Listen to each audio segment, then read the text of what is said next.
চট্টগ্রামে অভিনব কায়দায় ডিজিটাল প্রতারণা হাতিয়ে নেওয়া হচ্ছে লাখ লাখ টাকা। এমন এক চক্রের আস্তানায় হানা দিয়েছে পুলিশ। ফাইন্যান্সিয়াল ব্যবসার ছদ্মবেশে সরকারি কর্মকর্তাদের ছবি ফাঁদে ফেলা ডিজিটাল প্রতারক চক্রের এক সদস্যকে গ্রেফতারও করে তারা। উদ্ধার করা হয় প্রতারণার কাজে ব্যবহৃত আলামত। পুলিশের হাতে গ্রেপ্তার প্রতারক শরীফ। পুলিশ জানায় শরীফ মোবাইল ফ্লেক্সিলোড দোকান থেকে আন্তর্জাতিক প্রতারণা চক্রের সাথে কাজ করত। তার বড় ভাই আরিফুর রহমান মালয়েশিয়া, সংযুক্ত আরব আমিরাত ও সৌদি আরবে থাকা পরিবারের সদস্যদের সহায়তায় বিভিন্ন জনকে ডিজিটাল প্রতারণার ফাঁদে ফেলত। প্রথমে চক্র ফিশিং লিঙ্ক পাঠিয়ে বিভিন্ন ব্যক্তির হোয়াটসঅ্যাপ হ্যাক করত। পরে হ্যাক করা নম্বরগুলোতে সরকারি কর্মকর্তা, সেনা সদস্য কিংবা প্রভাবশালী ব্যক্তিদের ছবি ও পরিচয় বসিয়ে বিশ্বাসযোগ্যতা তৈরি করত।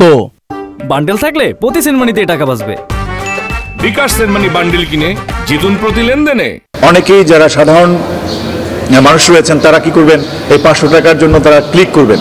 ক্লিক করা মাত্র বলবে আপনি এখানে রেজিস্ট্রেশন করেন। আপনি রেজিস্ট্রেশন করলেন, রেজিস্ট্রেশন করার পরে আপনার কাছে একটা ওটিপি আসবে, বলে আপনি ওটিপিটা বলেন। যখন আপনি ওটিপিটা বলে দিলেন আপনার অ্যাকাউন্ট হ্যাক হয়ে গেল। এটা হলো একটা কৌশল। এরকম আরো কৌশল রয়েছে, বিভিন্ন কৌশল তারা এই কাজগুলো করে থাকে। এরপর বিভিন্ন রাজনৈতিক নেতা, ব্যবসায়ী ও বড় প্রতিষ্ঠানের কর্মকর্তাদের টার্গেট করে জরুরি সহায়তার নামে টাকা হাতিয়ে নিত।